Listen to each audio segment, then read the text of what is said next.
जय हिंद। जय हिंद। हमारे सभी वीर सैनिकों, पूर्व सैनिकों और देश भर के लाखों कर्मचारियों को हमारा शत शत नमन। जी। सैनिक परिवार न्यूज के इस विशेष बुलेटिन में आप सभी का बहुत बहुत स्वागत है। जी, बहुत बहुत स्वागत है दर्शकों। दोस्तों, आज हमारा जो मिशन है वो एक बहुत ही अहम मुद्दे की गहराई में जाना है। एक ऐसा मुद्दा जिसका इंतजार देश के हर फौजी, हर पेंशनर और हर सरकारी कर्मचारी के घर में ना बड़ी बेसब्री से हो रहा है। बिल्कुल, और ये इंतजार लाजमी भी है। हाँ, तो आज हम अपने इसी स्टूडियो से 8वें वेतन आयोग मतलब जो 8th पे कमीशन है ना, उससे जुड़ी हलचलों, जो सरकारी बैठकों के एजेंडे हैं और जो वित्तीय अनुमान है, उनका पूरा कच्चा चिट्ठा आपके सामने खोलने वाले हैं। जी, और इसका जो सीधा असर है वो हमारे देश के 50 लाख से ज्यादा केंद्रीय कर्मचारियों और लगभग 69 लाख से ज्यादा पेंशनर्स पर पड़ने वाला है। सही कहा। और इनमें हमारे सशस्त्र बलों के जो जवान हैं और रिटायर्ड फौजी हैं, वो एक बहुत बड़ा हिस्सा है। तो चलिए इस डीप डाइव की शुरुआत करते हैं और समझते हैं कि नई बेसिक सैलरी का रोड मैप आखिर है क्या, और ये जो बहुचर्चित फिटमेंट फैक्टर है उसके मोर्चे पर क्या पक रहा है। बिल्कुल, और देखिए ये विषय ना वाकई में सिर्फ एक रूटीन न्यूज नहीं है। ये सीधे तौर पर लाखों परिवारों के जीवन स्तर, उनके बच्चों की शिक्षा और उनके भविष्य की जो सुरक्षा है ना, उससे जुड़ा हुआ है। बिल्कुल जुड़ा है। जब हम 50 लाख कर्मचारियों और 69 लाख पेंशनर्स की बात करते हैं, तो असल में हम देश की एक बहुत बड़ी आबादी की जो आर्थिक धुरी है उसकी बात कर रहे होते हैं। एग्जैक्टली। तो आज की हमारी इस चर्चा का मकसद सिर्फ ऊपरी जानकारी देना नहीं है, बल्कि इस पूरे गणित को डिकोड करना है। हम समझेंगे कि वेतन आयोग काम कैसे करता है, पर्दे के पीछे कौन सी गणितीय प्रक्रियाएं चल रही हैं, और सबसे महत्वपूर्ण बात कि जेब पर, आम इंसान की जेब पर इसका क्या और कब असर दिखने वाला है। अब पर्दे के पीछे की हलचल अब काफी तेज हो चुकी है, जो हम देख रहे हैं। जो ताजा स्थिति हमारे सामने आ रही है उसके मुताबिक केंद्रीय कर्मचारी संगठनों ने अपनी कमर एकदम कस ली है। जी बिल्कुल, कस लिया है। वे अपनी मांगों को सरकार के सामने बहुत ही मजबूती से रखने की तैयारी कर रहे हैं। हमारे स्टूडियो के एनालिसिस के हिसाब से जॉइंट कंसल्टेटिव मशीनरी, जिसे JCM कहा जाता है, उसकी नेशनल काउंसिल स्टाफ साइड की एक बेहद अहम मीटिंग होने जा रही है। हाँ, JCM की मीटिंग बहुत क्रूशल होती है। बिल्कुल। अब जो दर्शक JCM के बारे में ज्यादा नहीं जानते, उनके लिए समझना जरूरी है कि ये मीटिंग इतनी अहम क्यों मानी जा रही है। तो थोड़ा इसके बारे में बताइए। श्योर। इसे ऐसे समझते हैं कि JCM असल में सरकार और कर्मचारियों के बीच ना एक सबसे बड़ा और आधिकारिक पुल है। हाँ, एक ब्रिज की तरह काम करता है। जी, एक ब्रिज है। ये मीटिंग कोई साधारण चाय पर चर्चा नहीं है। ये 8वें वेतन आयोग की नींव रखने वाली बैठक है। इस मीटिंग में कर्मचारी संगठन अपनी मांगों की एक विस्तृत और बहुत ही ठोस लिस्ट तैयार करेंगे। मतलब सिर्फ बेसिक पे की बात नहीं होगी इसमें। नहीं, बिल्कुल नहीं। इस लिस्ट में सिर्फ बेसिक पे बढ़ाने की बात नहीं होगी, बल्कि भत्ते, जो रिस्क अलाउंसेस होते हैं, जोखिम भत्ते, पेंशन की विसंगतियां और पुरानी मांगों का पूरा ड्राफ्ट शामिल होगा, जिसे फिर केंद्र सरकार को सौंपा जाएगा। अच्छा, तो पूरा एक कॉम्प्रिहेंसिव पैकेज जाएगा। एग्जैक्टली। प्रशासन और कर्मचारी यूनियनों दोनों तरफ से इस पर गंभीरता से काम शुरू हो चुका है, जो इस बात का स्पष्ट संकेत है कि 8वें वेतन आयोग का पहिया अब घूमना शुरू हो गया है। ये तो हुई कर्मचारियों की तरफ की बात, लेकिन सरकार के स्तर पर भी तो जो एक 30 सदस्यीय पैनल बनाया गया है, और हम देख रहे हैं कि वो पैनल भी पूरी रफ्तार से अपना काम कर रहा है। जी बिल्कुल। हाल ही में केंद्रीय रेल मंत्री जी ने भी स्पष्ट संकेत दिए थे कि वेतन आयोग की एक तय प्रक्रिया होती है और फाइनल रिपोर्ट आने से पहले एक अंतरिम रिपोर्ट सामने आती है, जिसे हम इंटरिम रिपोर्ट भी कहते हैं। हाँ, इंटरिम रिपोर्ट। लेकिन यहाँ एक सवाल उठता है कि ये अंतरिम रिपोर्ट आखिर होती क्या है और इसकी ज़रूरत क्या है, सीधे फाइनल रिपोर्ट क्यों नहीं? ये एक बहुत ही तकनीकी लेकिन बहुत जरूरी कदम है। सीधे फाइनल रिपोर्ट जारी करने से पहले पैनल एक अंतरिम रिपोर्ट लाता है, जो एक तरह का आप कह सकते हैं कि ट्रेलर होता है। अच्छा, एक ट्रेलर की तरह। जी, ये रिपोर्ट दिसंबर 2026 तक आने की उम्मीद है। इसकी जरूरत इसलिए होती है ताकि सरकार और कर्मचारियों को एक शुरुआती दिशा मिल सके। एक बेसलाइन सेट हो जाए। बिल्कुल। फाइनल रिपोर्ट आने में उसके बाद भी कई महीने लग सकते हैं, लेकिन इस अंतरिम रिपोर्ट के आते ही एक स्पष्ट रोड मैप मिल जाएगा। कम से कम ये तो तय हो जाएगा कि फिटमेंट फैक्टर की दिशा क्या होने वाली है और सरकार किस फॉर्मूले पर आगे बढ़ रही है। दोस्तों, अगर आपको हमारी ये मेहनत और अपडेट्स पसंद आ रहे हैं तो प्लीज सैनिक परिवार न्यूज को सब्सक्राइब करें और बेल आइकन दबाएं ताकि हर न्यूज़ आप तक सबसे पहले पहुंचे। तो अब एक ऐसे सवाल पर आते हैं जो अक्सर चर्चा का विषय रहता है। वेतन आयोग को अपनी पूरी प्रक्रिया और फाइनल रिपोर्ट तैयार करने के लिए 18 महीने का समय दिया जाता है। जी। बाहर से देखने पर कई लोगों को और विशेषकर वेतन वृद्धि का इंतजार कर रहे हमारे फौजी भाइयों को ये 1.5 साल का समय बहुत लंबा लग सकता है। बिल्कुल, और मैं यही पूछने वाली थी, आज के इस डिजिटल युग में 18 महीने का समय क्यों? मतलब जब सारा डेटा कंप्यूटराइज्ड है, हम एआई के जमाने में जी रहे हैं, तो ये काम कुछ महीनों में क्यों नहीं हो सकता? हाँ, ये सवाल बहुत लोग पूछते हैं। क्या ये सिर्फ लाल फीताशाही है या इसके पीछे वाकई कोई ठोस कारण है? आपका ये संशय बहुत स्वाभाविक है, लेकिन हमें इसे दूसरे नजरिए से देखना होगा। ये सिर्फ एक एक्सेल शीट पर गुणा भाग करने का काम नहीं है। इस पैनल को देश भर के अलग अलग पे स्केल्स की सैकड़ों श्रेणियों का गहराई से अध्ययन करना होता है। आप खुद सोचिए, एक सिपाही का पे स्केल अलग है, एक जेसीओ का अलग है, और सिविलियन कर्मचारियों का स्ट्रक्चर तो बिल्कुल ही अलग है। हाँ, सबकी ड्यूटी और रिस्क लेवल्स भी अलग होते हैं। बिल्कुल। और पिछले वेतन आयोगों जैसे 7वें वेतन आयोग के बाद जो विसंगतियां पैदा हुई थी, जिन्हें हम अनोमलीज कहते हैं, हाँ। उन्हें सुलझाना भी तो इसी पैनल का काम है। यानी जो पुरानी गलतियां या शिकायतें रह गई थी, उन्हें भी एड्रेस करना है इस बार। जी बिल्कुल सही। इसके अलावा मौजूदा महंगाई दर का एकदम सटीक आकलन करना होता है, देश की वित्तीय स्थिति, और सबसे अहम बात जो है वो ये है कि वेतन वृद्धि से सरकार के राजस्व पर यानी रेवेन्यू पर पड़ने वाले भारी आर्थिक दबाव का विश्लेषण करना होता है। क्योंकि बजट तो लिमिटेड ही होता है ना। एग्जैक्टली। आप सोचिए, जब लाखों लोगों की सैलरी और पेंशन एक साथ बढ़ती है तो देश के बजट पर लाखों करोड़ों रुपए का अतिरिक्त भार आता है। सरकार को ये देखना होता है कि इस भार को कैसे उठाया जाए ताकि देश के जो विकास कार्य हैं उन पर कोई असर ना पड़े। बैलेंस बनाना बहुत जरूरी है। जी, इसीलिए इस पूरी प्रक्रिया को कम से कम 1.5 साल का वक्त दिया जाता है ताकि किसी भी वर्ग के साथ कोई अन्याय ना हो और अर्थव्यवस्था का संतुलन भी एकदम न बिगड़े। ये एक बहुत ही जायज़ बात है। जल्दबाजी में फैसले लेने से अक्सर विसंगतियां ही पैदा होती हैं, बाद में फिर धरने प्रदर्शन होते हैं। बिल्कुल। तो चलिए इस पूरी प्रक्रिया को और भी सरल बनाते हैं अपने दर्शकों के लिए।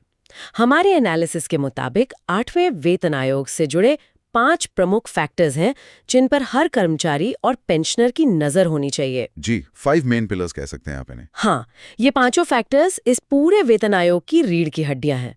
अगर हम इन 5 बिंदुओं को समझ लें तो पूरी तस्वीर काफी हद तक साफ हो जाएगी। मैं पूरी तरह से उतरी हूं। इसमें पहला फैक्टर तो वही है जिसकी हमने अभी थोड़ी देर पहले चर्चा की, दिसंबर 2026। इंटरिम रिपोर्ट वाला। जी, यही वो समय है जब अंतरिम रिपोर्ट आने की पूरी उम्मीद है। ये वो पहला पड़ाव होगा जहां से वेतन में बढ़ोतरी की धुंधली तस्वीर साफ होनी शुरू हो जाएगी। और इसके बाद आता है दूसरा बड़ा फैक्टर, जो कि है फाइनल रिपोर्ट। जो जानकारी सामने आ रही है उसके अनुसार फाइनल रिपोर्ट की सिफारिशें जून से लेकर अगस्त 2027 के बीच आ सकती हैं। ये वो मुख्य दस्तावेज होगा जिसमें हर एक पे स्केल, भत्ते और पेंशन का अंतिम और एकदम आधिकारिक ड्राफ्ट मौजूद होगा। हाँ, और तीसरा फैक्टर शायद दर्शकों को सबसे ज्यादा खुशी देने वाला है। वो क्या है? वो है इसके लागू होने की तारीख। फाइनल रिपोर्ट भले ही 2027 के मध्य में आए, लेकिन माना यही जा रहा है कि ये 1 जनवरी 2026 से ही मान्य होगा। अच्छा, बैक डेट से? जी। पुरानी परंपराओं और पिछले वेतन आयोगों के इतिहास पर अगर हम नजर डालें तो हमेशा नए वेतन आयोग के पहले साल की जनवरी से ही इसे लागू माना जाता है। तो इसका सीधा मतलब ये हुआ कि जब भी नया वेतनमान लागू होगा, हमारे कर्मचारियों और पेंशनर्स को एक मुश्त एरियर मिलेगा। बिल्कुल सही समझे आप। अगर 2027 में इसे लागू किया जाता है और बैकडेट 1 जनवरी 2026 से इसे माना जाता है तो कर्मचारियों को लगभग 1.5 साल का एरियर मिलेगा। वाओ! ये एरियर एक बहुत बड़ी आर्थिक राहत होती है जिससे फौजी परिवार अपने बड़े खर्चे जैसे घर बनाना हो या बच्चों की उच्च शिक्षा हो, वो बहुत आसानी से मैनेज कर पाते हैं। ये तो सच में एक बहुत ही शानदार खबर है। अब आते हैं चौथे और सबसे क्रूशियल फैक्टर पर, जिसने आजकल ना सबका ध्यान खींचा हुआ है, फिटमेंट फैक्टर। जी, फिटमेंट फैक्टर। हम बार बार ये शब्द सुन रहे हैं कि फिटमेंट फैक्टर 1.92 होगा या कुछ और होगा, लेकिन एकदम आसान भाषा में ये फिटमेंट फैक्टर आखिर भला क्या है, इसका गणित कैसे काम करता है, ये समझाइए। नंबर है जिससे आपकी मौजूदा बेसिक सैलरी को गुणा किया जाता है ताकि आपकी नई बेसिक सैलरी तय हो सके। ओके। उदाहरण के लिए मान लीजिए आज एक सिपाही या कर्मचारी की शुरुआती बेसिक पे 18,000 रुपए है। अब अगर सरकार 1.92 का फिटमेंट फैक्टर तय करती है तो आपको बस 18,000 को 1.92 से गुणा करना है।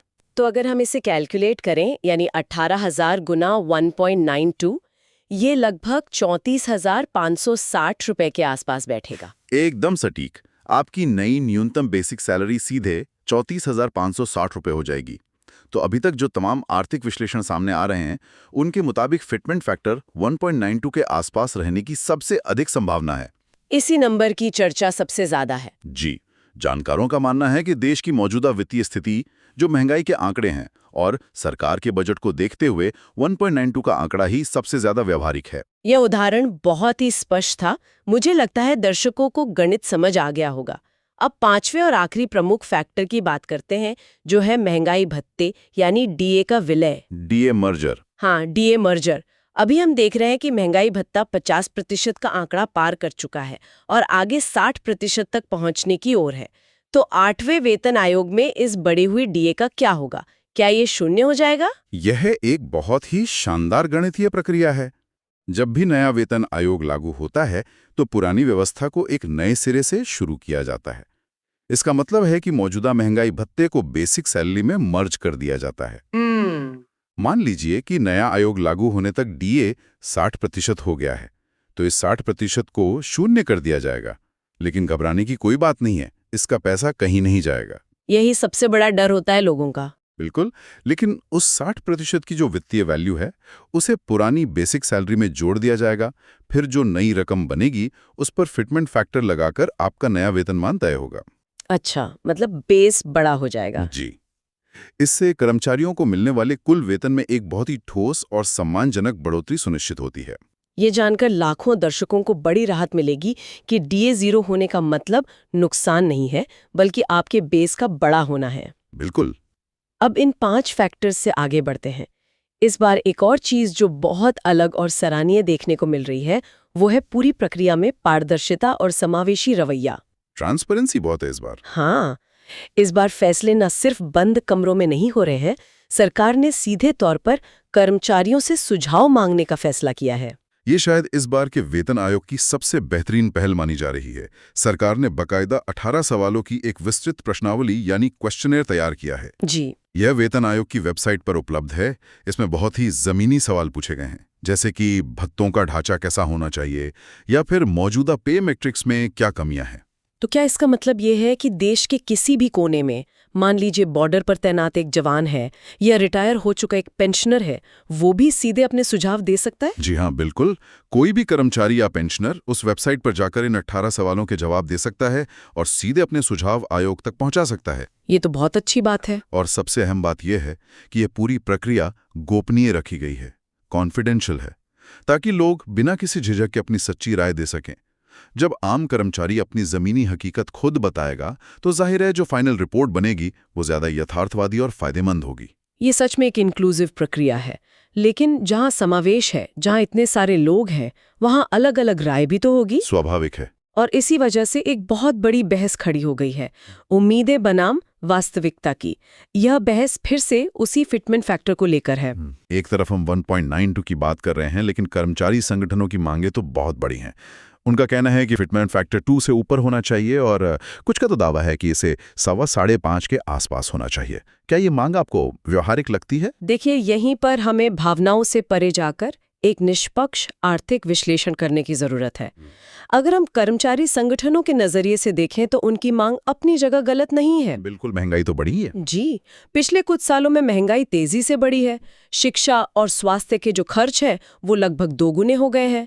ऐसे में वे 5.5 के फिटमेंट फैक्टर की उम्मीद कर रहे हैं ताकि उनके जीवन स्तर में एक बड़ा उछाल आए। मुझे याद है 7वें वेतन आयोग के समय भी जब 2.57 का फिटमेंट फैक्टर घोषित हुआ था तो काफी निराशा हुई थी। लोग वैसी ही बड़ी उम्मीदें आज भी लगाए बैठे हैं। लेकिन दूसरी तरफ जो इकोनॉमिक एक्सपर्ट्स हैं वो 1.92 पर अटके हैं। 5.25 और 1.92 के बीच तो जमीन आसमान का अंतर है। सरकार इस भारी अंतर को कैसे देखेगी? सरकार को ना पूरे देश का आर्थिक बोझ लेखना होता है। अगर फिटमेंट फैक्टर को 5.25 कर दिया जाए तो सरकार के खजाने पर इसका असर अकल्पनीय होगा। पूरा बजट हिल जाएगा। बिल्कुल। सिर्फ वेतन और पेंशन बांटने में ही इतना पैसा चला जाएगा कि देश के इंफ्रास्ट्रक्चर डेवलपमेंट, नई सड़कों का निर्माण, रेलवे के आधुनिकीकरण और सबसे जरूरी डिफेंस बजट के लिए पैसा कम पड़ सकता है। इन सब को बैलेंस करना सरकार के लिए एक बहुत बड़ी चुनौती है। तो कुल मिलाकर सरकार को एक ऐसा गोल्डन मीन यानी बीच का रास्ता खोजना होगा जहां हमारे सैनिक और कर्मचारियों को भी सम्मानजनक वेतन मिले और देश की अर्थव्यवस्था की रफ्तार भी न रुके। जी, ये वाकई एक बहुत ही बारीक रस्सी पर चलने जैसा काम है। हालांकि अभी कोई पुख्ता घोषणा नहीं हुई है, लेकिन दिसंबर 2026 में जब अंतरिम रिपोर्ट आएगी तब ये सारे धुंधले बादल छंटने शुरू हो जाएंगे। बिल्कुल, हमें उम्मीदें सकारात्मक रखनी चाहिए। थोड़ा समय लग रहा है और प्रक्रियाएं जटिल भी हैं, लेकिन ये मानकर चलिए कि 2027 वो साल होगा जब ये बढ़ा हुआ वेतन आपके खातों में पहुंचेगा और यकीनन आपके परिवारों के चेहरों पर खुशी लाएगा। बिल्कुल लाएगा। केंद्र सरकार भी ये बात अच्छे से जानती है कि उसका कर्मचारी वर्ग ही उसकी सबसे बड़ी ताकत है। सही कहा आपने। हमारे फौजी भाई, हमारे पेंशनर्स और केंद्रीय कर्मचारी इस देश को चलाने वाला असली इंजन है। आप ही वो लोग हैं जो सर्दी, गर्मी या बर्फबारी में भी देश की सुरक्षा और सरकारी कामकाज को दिन रात आगे बढ़ा रहे हैं।